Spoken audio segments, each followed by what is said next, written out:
From early childhood in the city of Pula, playing in caves and underground bunkers, which were rich in the history of Romans and many other conquering forces, my friends and I would explore more and more tunnels every day. Our light came not from a torch or lamp, but rather from an old rubber tire, which we burnt and held at arm's length. You see, it was just after the war, and there was nothing extra, no batteries, we made do.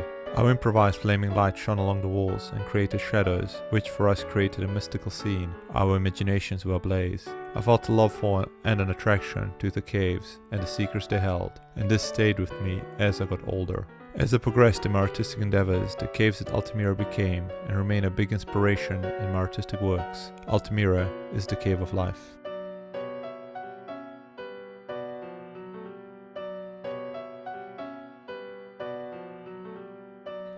Located in northern Spain, not far from the village of Antillana del Mar in Cantabria, the Upper Paleolithic cave complex at Altamira is famous for its magnificent multicolored cave paintings, as well as its rock engravings and drawings.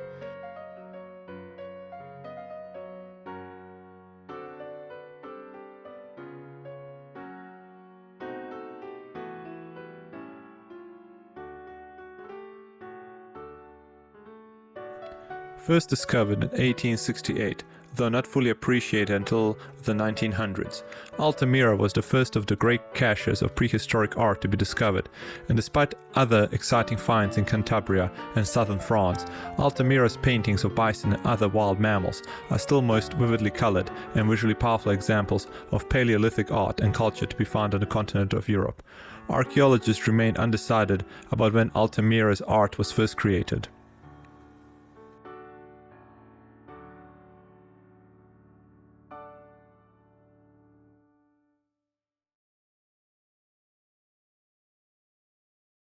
The cave was first discovered in 1868 by Modesto Perez, a local hunter searching for his dog, but it wasn't until 1879 that the murals on the ceilings of the cave were spotted by Marcellino Sanz de Sautola, a local nobleman and amateur archaeologist, when excavating the floor for artifacts.